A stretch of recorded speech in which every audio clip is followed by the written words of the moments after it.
பெருமானார் அவருடைய அந்த ஞான முத்திரை. சில இடத்துல எம்பெருமானார் ஆச்சாரியன் கைகளை கூப்பிக் கொண்டிருக்கின்றார். ஆனா ஆச்சாரியன் என்று சொல்லும் பொழுது ஆச்சரியமாக இந்த மாதிரி ஒரு ஞான முத்திரை, உபதேச முத்திரன்னு சொல்றோம். சுவாமி தேசிகன் நாதா சகேஷயமினாம் நகரஸ்மிஜாலைஹி அந்தர்நிலீனம் அபனீய தமோமதீயம் விஜ்ஞான சித்திரமனகம் லிகதிவ சித்தே வியாக்கியான கேடி ரசிகேன கராம்புஜேன வியாக்கியான கேடி ரசிகேன கராம்புஜேன. அப்படி வியாக்கியானம் வியாக்கியா முத்ரான் கரசரசஜைன்னு சொல்றாள். அந்த மாதிரி எம்பெருமானாருடைய அந்த ஆச்சரியமான ஞான முத்திரை இருக்கின்றதே, அது எங்களை எப்பொழுதும் காப்பாற்றட்டும் என்பதாக பிரார்த்தித்து அதற்கு பிறகு ஒரு அழகான ஸ்லோகம். அது எப்படி இருக்கு? எம்பெருமானார் எவ்வாறாக எழுந்துள்ளிருக்கின்றார். உத்கிருண்ணதி உபனிஷத்சு நிகூடபாவம் சித்தே நிவேசயித்தும் அல்பதியாம் ஸ்வயன்னஹ பஷ்யேம லக்ஷ்மண முனேஹே பிரதிபன்னஹஸ்தாம் உன்னித்ர பத்ம சுபகாம் உபதேச முத்ராம் உன்னித்ர பத்ம சுபகாம் உபதேச முத்ராம்.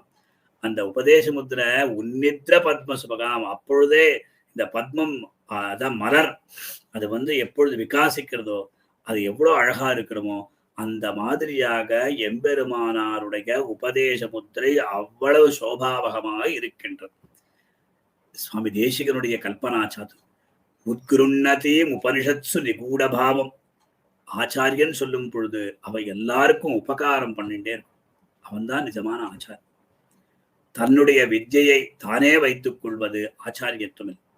அதெல்லாம் தான் சுவாமி தேசிகன் உபனிஷத்துல ரொம்ப காடமா இருக்கக்கூடிய அந்த பாவத்தை அல்பதியாம் ஸ்வயம் சித்தே நிவேசிதம், ஒண்ணுமே தெரியாத நம்மளுடைய ஹிருதயத்தை சித்தே, நம்மளுடைய மனசுல நன்னா பதியும்படியாக சொல்ல வேண்டும் என்பதற்காக, அதாவது அந்த மாதிரி பண்ணணும் என்பதற்காக லக்ஷ்மண முனேகே, அந்த லக்ஷ்மணாச்சாரியனுடைய நம்மை ராமானுஜனுடைய பிரதிபன்னஹஸ்தா முன்னித்ர பத்ம சுபகாம் உபதேச முத்ரா.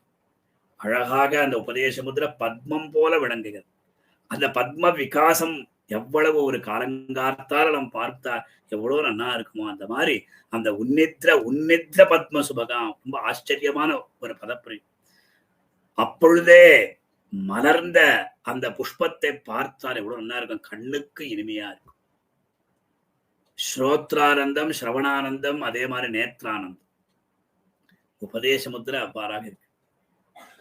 அந்த மாதிரியாக அந்த ராமானுஜனுடைய அது பாஷ்யக்காரருடைய ஆச்சரியமான திருமேனி அழகு.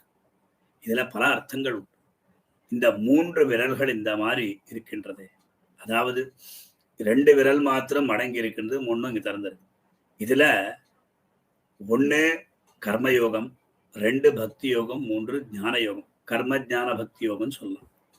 இந்த கர்ம ஞான பக்தி யோகங்கள் மூலமாக இந்த ஜீவாத்மா, ஆள்காட்டுவ ஜீவாத்மா இந்த அங்குஷ்ட மாத்திர பிரமிதா அப்படின்னு வேதவியாசர் சொன்னபடியாக எம்பெருமான் அந்த கெட்ட விரல் அளவுல எல்லாருடைய ஹிருதயத்திலையும் இருப்பான்னு சொல்றமே, அங்குஷ்ட மாத்திரம். இந்த மாதிரி கர்மஜான பக்தி யோகங்கள் மூலமாக அந்த ஜீவாத்மானவன் எம்பெருமானை அவன் ஆதாரமாக கொண்டு எம்பெருமானுடைய அனுகிரகத்தை பெறுவான் என்பதாக சாதி.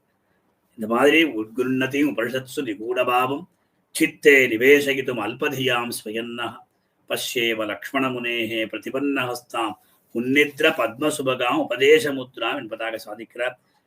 பல விதமான ஒரு ஆச்சரியத்தை கொடுக்கக்கூடிய எம்பெருமானாருடைய வைபவத்தை சுவாமி தேசிகன் நமக்கு இந்த எதிராஜ சப்ததி மூலமாக சாதிக்கிறார்.